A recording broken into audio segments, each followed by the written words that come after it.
සුබ දවසක් සියලු දෙනාටම. ඔන්න කාලෙකට පස්සේ ආයෙත් මම ආවා මේ නවත්තපු තැනින් එලනැහි TV32 මික්සර් එකේ මේ part 3 මෙතන ඉඳන් ඉස්සරහට ආයෙත් වීඩියෝස් ටික පටන් ගන්නවා. ගොඩක් අය කමෙන්ට්ස් දාලා තිනවා.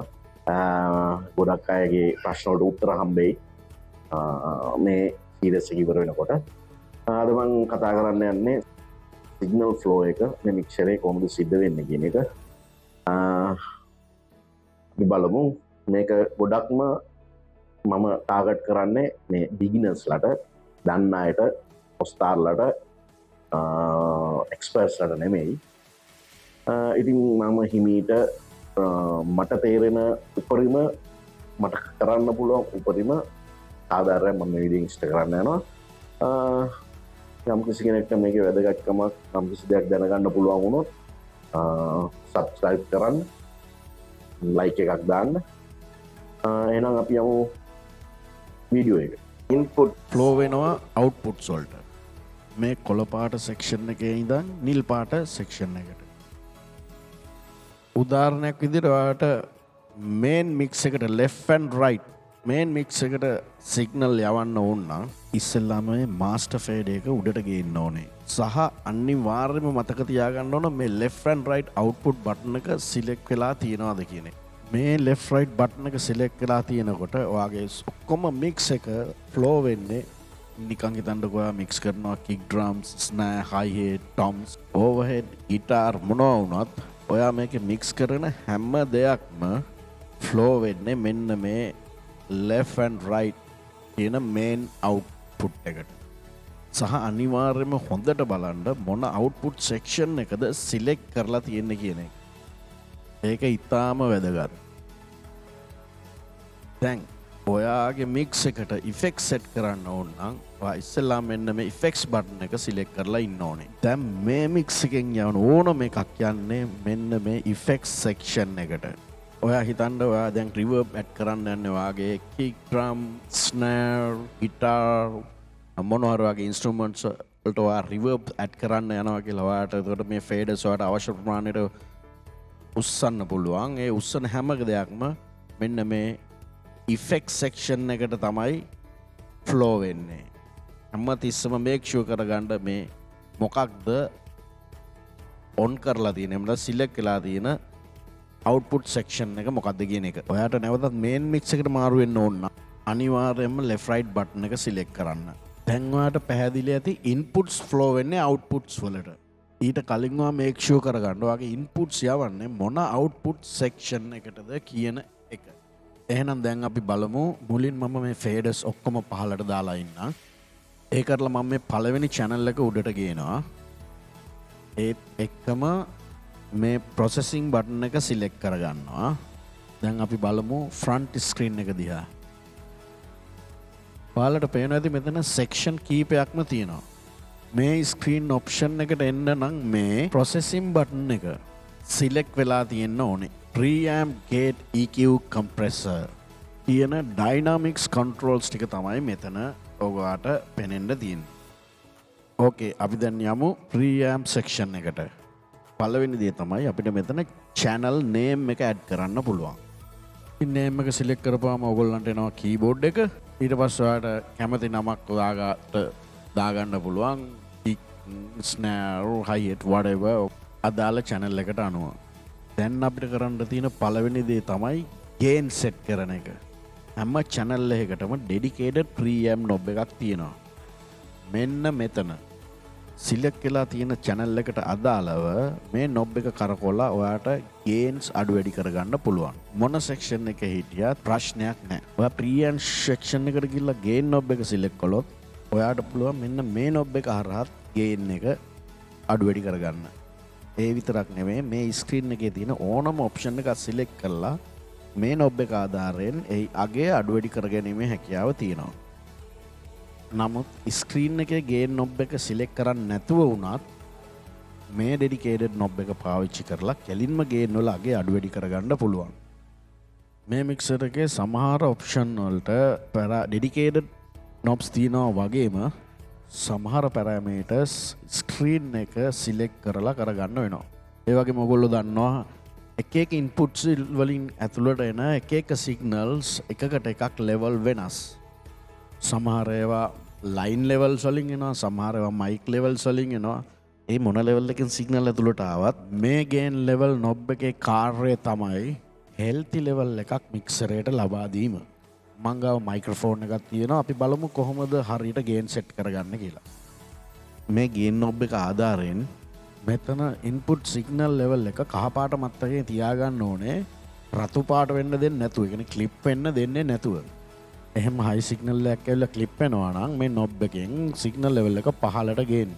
ඒ වගේම තමයි මයික් එකට කතා කරන ලෙවල් එක හෝ ඉන්ස්ට්‍රුමන්ට් එකක් ප්ලේ කරනවා නම් ඒ ඉන්ස්ට්‍රුමන්ට් එක ප්ලේ කරන ලෙවල් එක සාමාන්‍යයෙන් ෂෝ එකේදී එහෙම නැත්නම් ඉවෙන්ට් එකේ පර්ෆෝම් කරන වෙලාවෙදී කතා කරන ලෙවල් එකට සමාන ලෙවල් එකකින් තමයි ටෙස්ට් කරන්න ඕන ගේන් සෙට් කරගන්න වෙලාවෙදී. එම නිසා ගේන් සෙට් කරන වෙලාවට මයික් එකට කතා කරන කෙනා හෝ ඉන්ස්ට්‍රුමන්ට් එක ප්ලේ කරන කෙනාට කියන්න ඕන එයා සාමාන්‍යයෙන් පර්ෆෝම් කරන ලෙවල් එකට ඒක ප්ලේ කරන්න හෝ මයික් එකට කතා කරන්න කියලා. හරි මේ ගේන් සෙට් කරගන්නවා කියන එක ඉතාම වැදගත් දෙයක් මික්සර් එකේ. මොකද මේක හරියටම ගේන් එක සෙට් කරගත්තේ නැත්නම් ඔයගොල්ලන්ට මේක පසු කාලීනව මේකට අත තියන්න බෑ. මොකද මේ ගේන් එක බලපානවා entire signal flow එකට. ඒ කියන්නේ ඔයගොල්ලෝ PA එකට ගිහිල්ලා PA එකට යන කම්ම. ඒ වගේම මොනිටර්ස් වලට යන කම්ම මේ ගේන් එකේ මොනක් හරි වෙනසක් කරොත් ඒක බලපානවා මොනිටර්ස් වලට. දැන් මොනිටර් සෙට් කරලා ඔක්කොම කරලා බැලන්ස් අරගෙන ඉවරනාට පස්සේ ඔයා ගේන් වලට අත තියන්න ගියොත් වෙන්නේ ඒ හැම එකිනාටම ඒකේ තියෙන ගේන් එක වෙනස් වෙන්න ගන්නවා. ඒ කියන්නේ කිසිම කෙනෙක් මේ ගේන් එක සෙට් කරාට පස්සේ ආයෙ ගේන් එක සෙල්ලම් කරන්න යන්නේ නැහැ. දැන් අපි බලමු ප්‍රීඇම්ප් සෙක්ෂන් එකේ තව තියෙනවා ඔප්ෂන්ස් වගේ. මේක ප්‍රීඇම්ප් සෙක්ෂන් එකට අදාළ වෙන ඔප්ෂන්ස් එකක්. මොනවද ඒ ඔප්ෂන්ස් කියලා බලමු. අපි අපේ වීඩියෝ එකට. ඔයා පාවිච්චි කරන්නේ SM5857 වගේ ඩයිනමික් මයික් එකක් නම් මේ පැන්ටම් පවර් ඕෆ් කරලා තියන්න අනිවාර්යෙන්ම.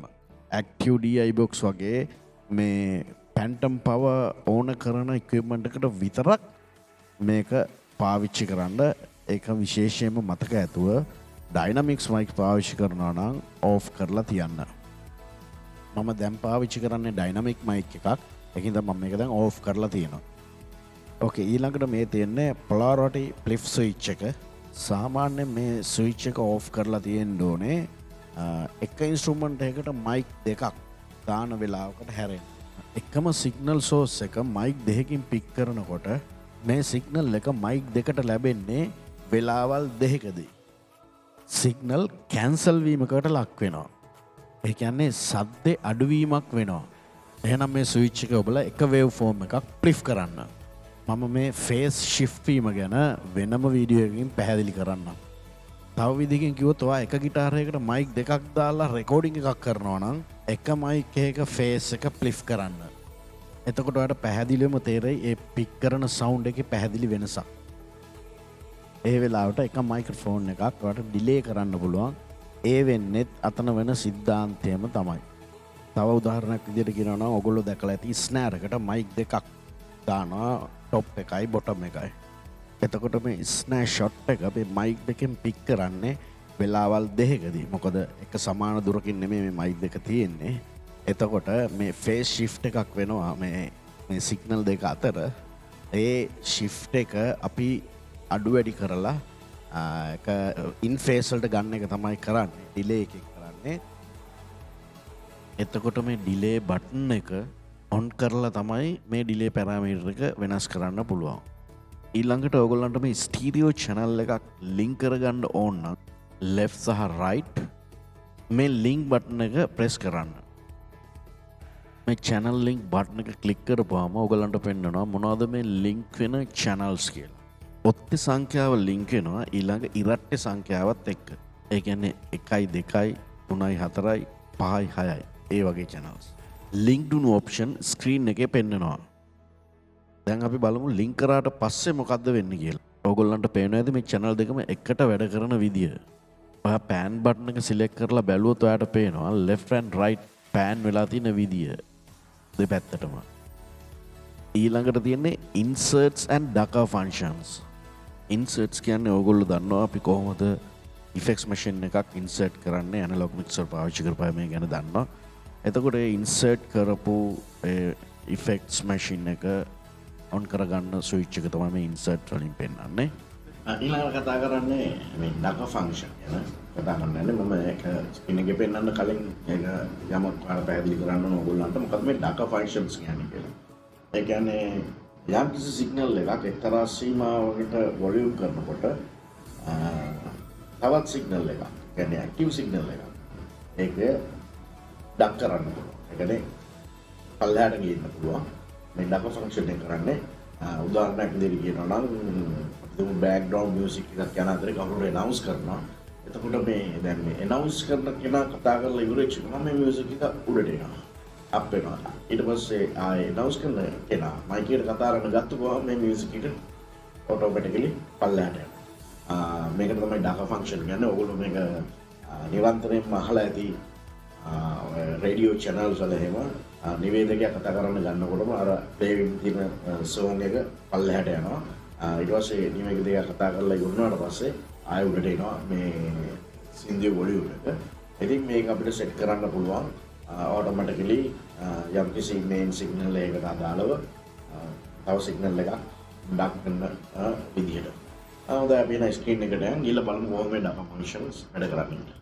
අපි බලමු ඩක සෙටින්ග්ස් හදාගන්න කොහොමද කියලා. ඩක සෙටප් බටන් එක ප්‍රෙස් කරපුවාම ඔයගොල්ලන්ට පේනවා ඇති දැන් මේ ස්ක්‍රීන් එකේ සිලෙක්ට් වෙලා තියෙන channel එක channel number 1. ඒ කියන්නේ මේ channel number 1 කියන එක ඩක් වෙනවා අපි choose කරන channel එකට අනුව. ඒ කියන්නේ අපිට තියෙන selected channel එකක් පල්ලෙහෙන් පෙන්නනවා. ඒ selected channel එක threshold එකට එනකොට ඒ threshold එකට hit කරනකොට අර number 1 කියන channel එක volume එක automatically පල්ලෙහාට එනවා. ඒක තමයි මේ ducking system එක. උදාහරණයක් විදිහට ගත්තොත් හිතන්න මේ channel number 1 කියන එකට connect කරලා තියෙනවා playback music එකක්. ඒ වගේම පල්ලෙහාන් තියෙන channel number 15 කියන එකට connect කරලා තියෙනවා mic එකක්. එතකොට දැන් මේ mic එකට කතා කරන හැම වෙලාවකම අර threshold එකට mic එකේ volume එක එනකොට අර number 1 කියන එකේ තියෙන playback ප්ලේ වෙන මියුසික් එක වොලියුම් එක පල්ලෙහාට යනවා. ඔයගොල්ලන්ට පේනවා ඇති මේ තව ටැබ් එකක් තියෙනවා depth කියලා. මේ depth කියන්නේ මේ සිලෙක්ට් කරලා තියෙන channel 1 එක කොච්චර ප්‍රමාණයකින් වොලියුම් අඩු වෙනවද මේ channel 15 කියන mic එකට කතා කරනකොට ඒ threshold එකට ආපුවාම අර depth එක කොච්චර ප්‍රමාණයකට අඩු වෙනවද කියන එක තමයි මේ depth එකෙන් තීරණය කරන්නේ. එතකොට ඒ දෙන decibel ගානට main channel එක සිලෙක්ට් වෙලා තියෙන channel එක ඒ වොලියුම් එක අඩු වෙනවා.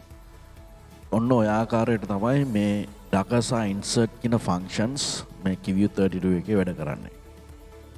හොඳයි එහෙනම් ඔයගොල්ලෝ දැන් දන්නවා කොහොමද මේ preamp section එකත් එක්ක වැඩ කරන්නේ කියලා. මේකේ තියෙන වැදගත්කම් මේ අත්‍යවශ්‍ය දේවල් මොනවද කියලා ඔයගොල්ලන්ට තේරුම් බේරුම් කරගන්න පුළුවන්.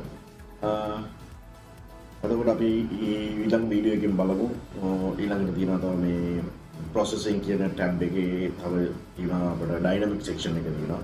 අපි ඒක ගැන කතා කරමු ඊළඟ වීඩියෝ එකේ. මම හිතනවා කිසි දෙයක් මේ sounds ගැන ආසාවෙන් ඉන්න ගැන උනන්දුවක් දක්වන අයට යම් කිසි දැනුමක් මේකෙන් ගන්න පුළුවන් වුණා ඇති කියලා.